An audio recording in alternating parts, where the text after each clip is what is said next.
Well, good morning, everyone. In this session with the panel, we're going to understand what the enablers are to net zero and zero emission vehicles, understanding our journey so far, and the key role that government has got to play in supporting this.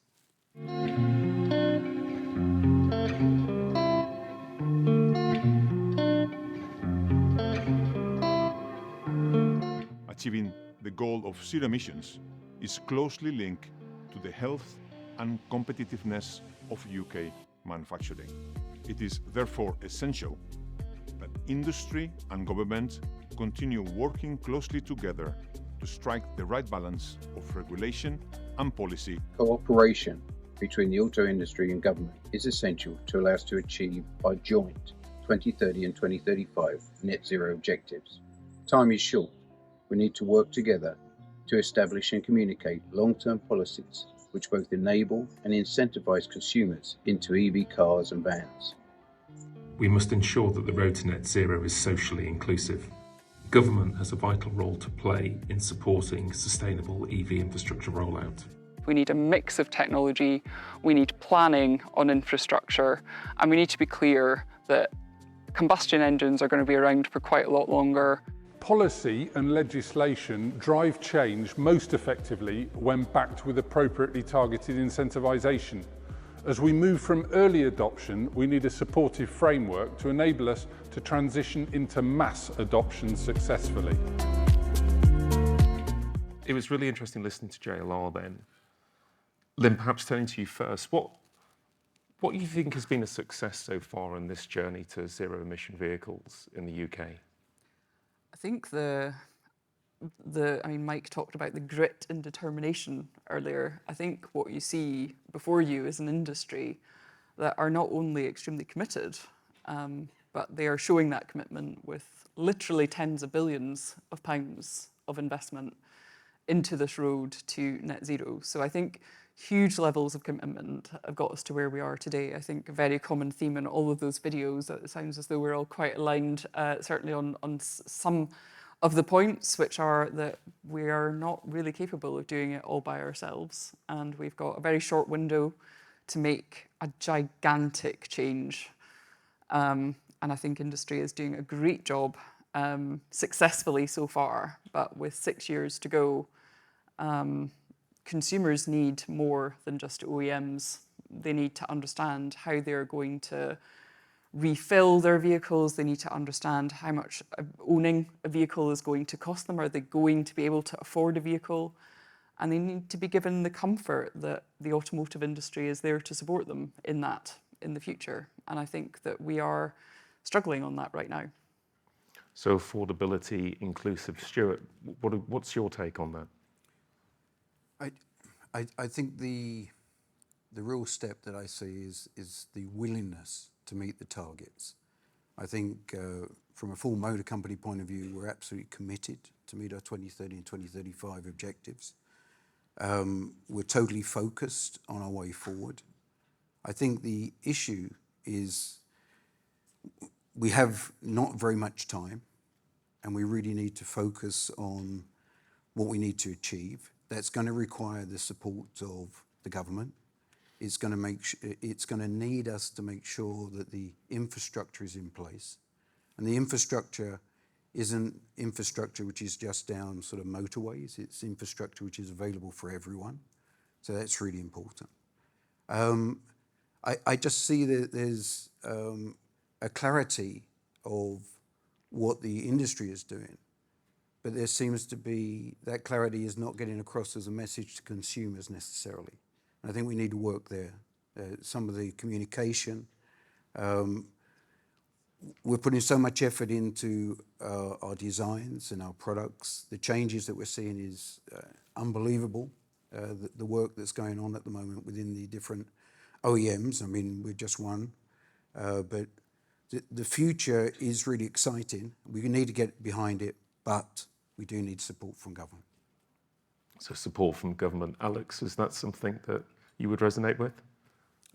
Yeah, I think so. I mean, let's look at the positives. If we look at the battery electric vehicle market so far this year, it's grown 40%. At Volkswagen Group, our deliveries are up 70% of battery electric vehicles to consumers and fleets. But we're starting to see that become a little bit too speed. So, 3 in 4 of battery electric vehicle deliveries this year have been to businesses, have been to fleets. That volume has almost doubled. Deliveries to private consumers pretty much flatlining at the moment. Well, why is that? Well, we've seen the progressive withdrawal of incentivization to private consumers, and we've seen a very healthy, very supportive level of incentivization to company car drivers. So there needs to be some kind of levelling up if we're going to start to re-accelerate this transition. The other area where I would say government has a very, very clear role to play is in the rollout of charging infrastructure. It's really important as we've had the early adoption phase. We're now moving into early mass adoption. People in the early mass adoption phase put a lot more scrutiny in terms of their purchasing decisions, less willing to make compromises in terms of the experience they might have in their charging experience. So we need the charging infrastructure to really build ahead of demand. At the moment, we've got almost half of all charge points are located in London and the South East, because that's where it's most economically viable to invest at the moment because of the density of electric vehicle ownership. You mentioned in your video about social justice. This absolutely needs to be rolled out across the country. So electric vehicle ownership is a compelling ownership experience regardless of where you live in the country. Thank you. Agustín, your take from Toyota, what's your view at the moment in terms of where we are on this journey? I think we have clarity that our common task is to have carbon as the enemy, and we believe that every effort to cut emissions should be praised and should be supported, and we all want to sort of to drop as much carbon as possible as soon as possible. So with that in mind, I think we the different stakeholders here, we all have clear ambitions globally, in our case, by 2050, UK and Europe by 2040 to get to, net carbon zero. And we, fully support the landing point of to 2035, delivering 100% zero emission vehicles. The points have been raised already in the panel are related to how you do that. And we believe that our common task is to deliver mobility for all, leaving no one behind. Yep. So how do you make sure that whatever solution you bring to the market takes that into account? That's what we believe. That's, we should be looking at the full portfolio of technologies that allow you to reduce carbon. And that is what needs to help everyone to get to that point.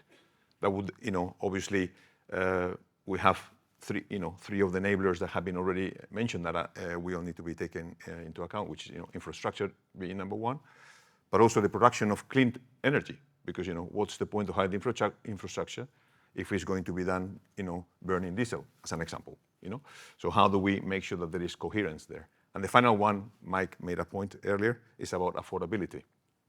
How do we make sure that, my point earlier of we don't leave anyone behind, so how do we make sure that, there is an attraction from any consumer, as Alex was saying, regardless of the channel they're in, that, have the appetite to get there. One final point on this enabler, from my perspective, is we also need to be conscious about the context in which any regulation is going to be put in place. We are all living in a situation now that of high inflation, high interest rates. I'm sure that this week we will get more news about this. And we just need to understand, what it takes to all of us as consumers also to embrace new technologies to be able to deliver. So these are all elements I think we need to be working together. And I think, we've been certainly working very closely, with government and with Richard and his team, and how constructively we can all, because it's a task for all of us, bring this forward and realize it. Thank you. So Richard, some very clear messages there around social mobility, information, understanding, EV infrastructure, leaving nobody behind. What's your take on it all? Well, I think the original question was around successes, I think. And I think we should pause just momentarily at the beginning and look at the product of 10 years of very consistent government policy, government support. There's been billions of pounds of taxpayers' money going into this transition. And if you told me 10 years ago we'd be having 20% EV sales in August, we're approaching the 50,000th charge point about to be installed. You'd have Gigafactory being built in Somerset, you'd have an electric van factory going in Liverpool, you'd have electric minis coming. You know, this is a successful policy, and a lot of that is down to the fact that there's been a very good, stable working relationship between the government and industry, talking about how we help on the sort of the three pillars around demand for the products, infrastructure for the products, and supply of the products. And you know, we're nowhere near the end, but we're not doing that badly. We should take some credit for that, I think. And I think we all agree around what the challenges are. If there's not consumer demand for the products because they're too expensive or they don't understand how they work, then you know we can't deliver the transition. If there isn't the energy and charging infrastructure to make people want to buy the vehicles, we can't make it work either. And we need to supply the vehicles as well. So we need to have when we're competing for scarce product internationally, we need to make sure that manufacturers are looking to put the cleanest vehicles in the UK so that we can grow our ecosystem ahead of competitors. So there's a degree of consensus of what's gone before, and I think a degree of consensus of what the challenges are ahead, and we're working very closely to make those fixed. Thank you. And just maybe turning to those challenges for one moment, where do you see, from a government perspective, the key challenges as we go towards 2030 at the moment? I'd say, so obviously everyone talks about charging infrastructure, which plays into sort of consumer demand. I think some people ask for targets and numbers around charging infrastructure. You know, that is very, very difficult, and any target you come up with will be wrong. And it's amazing how much energy, effort and money is going into the charging networks now. £6 billion worth of private sector investment is going into charging infrastructure without any government support, on the back of great clarity on how many EVs will be on the UK's roads going forward. But you can't pretend the offer today is perfect, because it clearly isn't. It's not perfect geographically, it's not perfect for certain people in certain locations in terms of how they work and how they live. So we need to target specifically, we need to target the consumer experience as they're using charge points, around information about them, price, access to them, how they pay for them, all that sort of stuff. We need to target charging for long journeys, rapid charging, as JLR alluded to. It's a fundamental point. People always ask the question, what if I want to drive to insert long journey, Cornwall, Wales, Scotland, wherever it might be? What if I want to drive there? How do I get there? Can I feel confident that I can stop along the way and get energy into my car? And that's going to take some time to fix, but you know, it is being fixed. 250 new rapid charge points opened last month. We're heading up to 9,000 rapid charge points. So you need to solve charging infrastructure, and you need to solve for people who haven't got driveways, because you cannot have a situation where you've got a two-speed transition with rich people with driveways get low-cost electricity at night, and poorer people living in flats have to pay more money to get electricity into their cars from rapid chargers. So the two interventions we're doing around Project Rapid and around the local EV infrastructure fund are targeting those two things specifically. The private sector is doing a fantastic job elsewhere without us doing anything. Thank you. Alex, what's your take there in terms of those challenges? Would you agree with Richard, or are you seeing other things from an industry perspective? I think Richard summarised the challenges really, really well, and has hit upon the really important points. I think that we've got a job to do in terms of stressing the affordability message. I think at the moment there is a perception in the group of the next group who are likely to adopt electric vehicles. I think there's a perception that electric vehicles are inherently expensive or prohibitively expensive, and I think it's a more complicated scenario to explain than we've had to explain in the past, because in the past there's a retail price of a vehicle. And that's more or less all you really need to consider. That's all you need to think about. Now, obviously, you know, there's in the adoption of a new technology, then by using electricity as the source of propulsion, that is inherently unfamiliar. If you charge at home, it's going to cost you a certain amount. If you charge on the road at a certain speed, it's going to cost another amount. If you ultra rapid charge on the road, it's going to cost you another amount. So the predictability of how much a vehicle will cost to use is actually quite difficult to discern at the moment. So what can we do as manufacturers? Well, what we can certainly do is we can bring fantastic products to market. I think the products that have been launched over the last few years are absolutely compelling. We've got massive confidence in our own products, and we'll have about 50 pure electric vehicles on the road by the end of the models in the market and on the road by the end of the decade. And the product is from my perspective compelling. Is it expensive in terms of retail price? Or an obvious comparison that we make in the office where I work is between the Volkswagen ID3 and the Volkswagen Golf. So take an ID3 and take a Golf diesel, a car that's probably familiar to most in the room. Well, the ID3 is £4,000 more expensive in terms of its sticker price than the Golf is.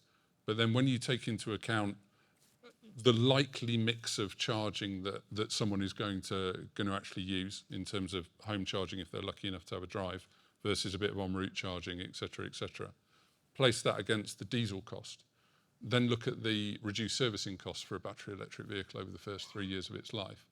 And then think that the majority of private consumers will buy a vehicle on a finance contract where the residual value risk is taken by someone else, is taken by a bank or a captive finance house. Then you're starting to get into a position where the affordability is actually really compelling.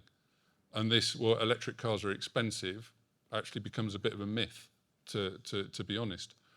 But in order to make that case, and it's an honest, rational, logical case, it's a complex scenario. It's far more complex than has been explained in the past. So, OEMs can go so far in terms of the marketing material we produce, in terms of the calculators that we put on our websites, and so on. But it needs more reinforcement. It needs common standards. It needs great communication, and also incentivization has a role to play in signalling the direction that we all want to go in. And the direction that we want to go in, obviously, is decarbonisation of road transport. That's a worthwhile mission. So we all have a role to play. Isn't a simple answer, and there's lots to do. Thanks. Lynn, turning to yourself, incentivization, misinformation. You're a new entry into the OEM marketplace. Are these challenges that you're seeing, or is the landscape different? No, I mean, the landscape isn't different for any of us. I do think we've got a slightly different lens, though. I mean, we came to the market last year with, a combustion engine, uncompromising 4x4, which could certainly be deemed to be, swimming upstream. But I think that, we are just as committed to anyone else that's talking today. And, we are in the process of developing our first battery electric vehicle. I think for us, though, we kind of look at it probably slightly differently, just in terms of the mix of powertrain options, technologies that are going to be required. So we talk about EVs all the time. It feels like all we're going to talk about today is EVs. And I think that is a little bit dangerous. I mean, talking about the pricing point there, I don't think that's static. If you're talking about every country in the world, every car maker in the world going after raw materials for batteries, I think that number, the raw material indexation of the cost of owning a car like that, isn't static. It isn't what it is today. It's going to change. And so for us, I think to succeed at decarbonisation and having vehicles on the road that people can afford to buy and use is a bit more nuanced than just saying we must get to kind of peak electric vehicles. So we kind of believe that there are different use cases for different vehicles, different use cases for different technologies, for drivetrains in the future. I just got dropped off in our hydrogen fuel cell Grenadier, which we really just chose to build last year to show that there are vehicles out there that are not going to be ideally suited to electric. Ours, I think the Grenadier is one of them. It's going to be towing things, it's going to be working hard, it's going to be on mountains, it's going to be in the middle of nowhere. If you really want to use it like that, electric is not a great answer based on the infrastructure optionality that we have today. So I do think it's going to be expensive. I think we need a mix. I think we need a plan, because at the moment, I think if we just say electric vehicles, UK, that's all we're going to have, I think that there's a risk we fail, and I think there's a risk that it's going to be too expensive. So I think we should be looking at multiple things. I'll say just one last thing. I mean, I think, INEOS is a petrochemicals and an energy business at its core, and I think we understand decarbonisation from a wider perspective than just drivetrains. And I think as you look at decarbonising in its entirety, you need to be looking at coming from 100 million barrels of oil a day globally to something that looks very different for us to be net zero by 2050. I think the energy industry recognises that that's going to take a great many different technologies to achieve.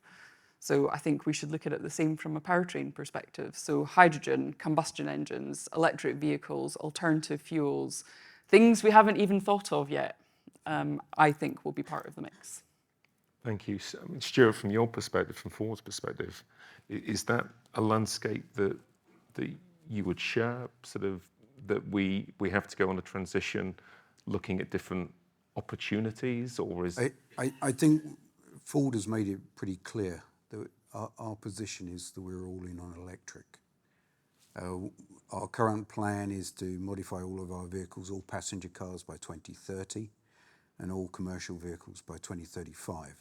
There are going to be a series of use cases for transits. We understand that at the moment, that the current battery technology means from a weight to energy density point of view, there may be a better solution. And we're also looking into that from the point of view of hydrogen. We're running trials at the moment.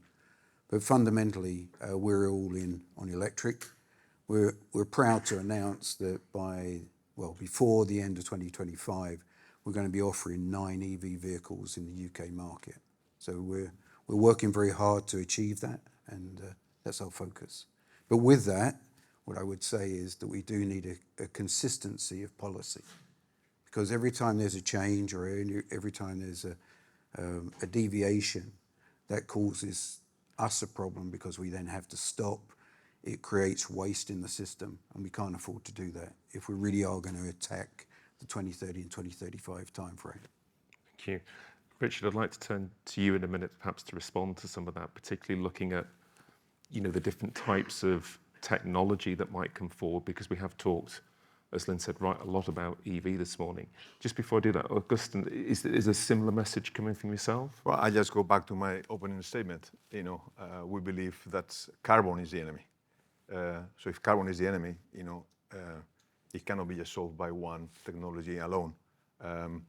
Lynn mentioned about hydrogen. We, I think, have already shown our commitment to hydrogen as a current and future technology. We launched the first fuel cell vehicle in 2015, and that has, let's say, greater challenges in terms of infrastructure, et cetera, that probably, we can tackle if you want later on. But it's about having, from our perspective, it's a multipath strategy, because, being a global company, we understand that, not every region is at the same pace. Not every region has access to the same kind of energy, and that is what we need to be applying. Now, obviously, we are talking about the UK, and we have, as I mentioned, a very firm plan. We believe that, as I said also earlier, that any effort to reduce carbon should be praised and should be supported. Why should we go from X to 0? Well, if you can reduce already by 30%, 40%, 50%, whatever that is also great, because that's how you build that sort of path and how you bring everybody with you. That's why we, I think one of the elements that we have not mentioned yet is on the zero emissions vehicle mandates. We need the clarity on, not only what is going to be accepted and, the flexibilities that could be brought, let's say, to make sure that that transition takes place, and also clarity on the vehicles, as Mike was saying earlier, that could be sold after 2030. So we believe that that sort of the wider the sort of the portfolio of solutions, the closer we are going to get to that common goal for all of us, which is being there by 2035 in terms of setting zero emission vehicles, but more importantly on carbon neutrality by 2040 also. So yeah, choice can never be bad. And it's coming to that dreaded word of policy, isn't it, in terms of where we're going with this? I mean, we have talked about EV, we talked about hydrogen. We're wanting that clarity. Where's the government on this, Richard? Right. Well, all of our regulation is always technology neutral, so it doesn't specify any technology specifically, and we leave it to the market to deliver the answers to the question, as it were. Having said that, well, other point on that is that there are going to be combustion engine vehicles on the roads for decades after 2030, because it takes a while for the fleet to turn over. And we're already putting alternative fuels into those vehicles to mitigate their carbon impact now. I think, but on the the direction of travel, government isn't going to pick a technology winner, but equally there is a risk from having ambiguity pausing action for too long. So the discussion around whether the destination technology is X or Y can be used as an excuse for an inaction, if you like. And we haven't got time for that. We've got legally binding carbon limits we have to hit. So a lot of the stuff we're doing on charging infrastructure is reflecting what's happening in the marketplace today. I think there is an inbuilt advantage for battery electric vehicles in efficiency terms, which means running cost terms, which if you're competing in the same market, it will almost always win in running cost terms. So if you have got alternative fuels, you probably want to put those in other bits of the transport sector where there isn't an alternative and where batteries maybe can't compete today. And I'm talking about maritime, I'm talking about aviation potentially, and maybe the heaviest vehicles as well. We're just observing the market. What's happening is, there are huge swathes of battery vehicles coming to the market. They need charging infrastructure. There is a tiny amount of hydrogen fuel cell vehicles on the market, and where we have spent government money on hydrogen refueling, some of it's already closed, and similar things are happening in other countries. So there is a question about being open to the choice, not telling consumers what to buy, but also being realistic, given the timescales involved. I'm quite keen maybe to bring in the floor, actually, because given we've got such a great panel here, I'm sure there's quite a lot of questions. Perhaps whilst they're just getting ready, just a quick word from each of the panel. It's never a single debate, one-word debate, but if you could contextualise it just quickly, starting with yourself, Alex, and just walking through. I think it's really important that regulation and policy focus on a deliverable technology in the near term. I think that's critical. Agustín. I think, working together on that common goal with the clarity that is required so that everybody can make it work, basically. I'd say supply, demand, infrastructure. I think where I'd come out is that we're very supportive of the ZEV mandate because it does give us the ability to identify what our future charging capacity is required. And I think that's really important because we're not going to get there alone. It is with partners, it is with the government support that we're going to get to our 2030 and 2035 objectives. So the ZEV mandate is very good. We are concerned with the timing, but that's perhaps not for here. But because it's so close, as you know, 1st of January is 12 weeks away. So that's a little bit of a concern. But other than that, the actual reason for it, we're very supportive. So thank you.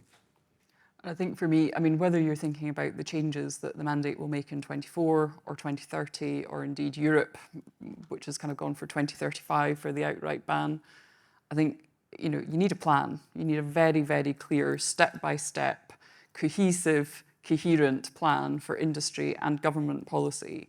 Otherwise, it's just a wish, it's a desire, it's a statement of intent. It now needs some real detail behind it. Yeah, no, thank you, everyone. Do we have any questions from the floor? Chris Pritchard from Shoesmiths.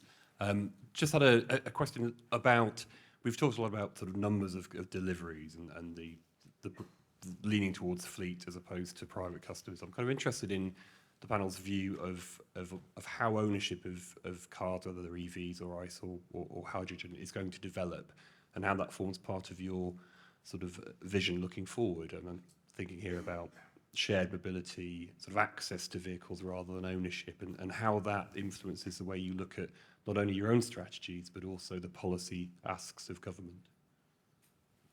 Who wants to lead on that question? Yeah, sure. I could chip in if you want. Thank you, yeah. So you'll have noticed, hopefully, in our proposition on the ZEV mandate that we've included extra credits for car club vehicles. And one of the reasons for doing that is to try and spread the benefits of zero-emission mobility wider, so it isn't just your typical new car buyer. I think more broadly, it's inescapable. This is a very different way of owning and using a vehicle, and there's a lot of preconceptions and worries about that, not helped by serial misinformation in the media, if I'm being perfectly honest, which puts a huge barrier in people's minds, a much bigger barrier than needs to be there about owning one of these vehicles or using one of these vehicles. And that's going to be a challenge in the next few years, I think. But as people, as their friends, as their family buy zero emission vehicles, get used to using them, it will spread virally because they are basically nice to drive. They are quiet. They will transform our towns and cities. The air will be cleaner. There's lots of very positive reasons to do that. The question is how we get over that hump initially to get right into the mass market as fast as possible. Richard Ammanagama from Mikos Technologies. So for about a century, the automotive industry has obviously been intimately associated with fossil fuel industry. Having now committed billions to moving away from that, is there a dialogue between the industry, the automotive industry as a whole, and the fossil fuel industry to actively get them to invest their huge capital in providing the infrastructure that's needed, and also the government, are they also trying to do the same thing? Because they don't seem that keen just yet. Well, I think the core responsibility of the OEM is to bring compelling products to market. I think it's where we focus our investment. It's where we focus it's where we focus the energy of the organisation. As I mentioned, the investment of the Volkswagen Group in electrification and digitalisation earlier, 120 billion euros through to 2027, is a massive commitment. In terms of our own partnerships, we have a partnership with Tesco and Pod Point, in which we put charging infrastructure into 600 Tesco stores, which is a very substantial commitment. We talk to the energy industry in terms of the tariffs that they provide, the electricity industry, in terms of the tariffs they provide for electric vehicle ownership. So we try and make the acquisition and usership experience as seamless as we possibly can as an OEM, so we can provide the vehicle, we can finance the vehicle, we can offer home charging, the home charging tariffs, and also charging cards which link up various charging networks to make the experience as easy as possible for the consumer. So our focus as an OEM, first and foremost, fantastic products, and then intervening and collaborating everywhere we can in the ownership experience. Thank you. Peter Campbell at the Financial Times. How confident are you'll hit the ZEV mandate levels next year? And if you end up paying tariffs on most of those imported vehicles, what happens to the tariffs? Does it go on the sticker price? Thank you. Can I answer a little bit of that? Yeah, cool. I think we were concerned when we submitted our submission in May to the consultation paper. We're even more concerned now because we've literally got 12 weeks before the possible start. So as a result of that, yes, we are worried because we don't know exactly the contents.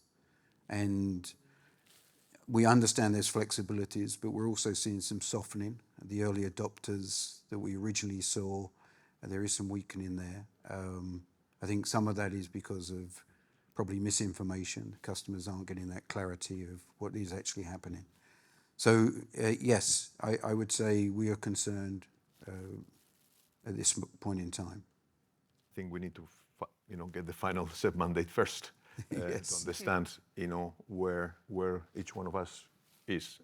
So which kind of flexibilities are going to be built in there. I think at least we can say that I think that there's been clear understanding that different product cycles require a different approach to a, let's say, fixed idea. But yeah, we need to understand what the final sort of situation will be. And perhaps on that note, let's leave it there. So resounding message of clarity, consistency, and let's move forward. It just leaves me to thank Alex, Agustín, Richard, Stuart, and Lynn. Thank you very much, guys. Thanks for your time this morning.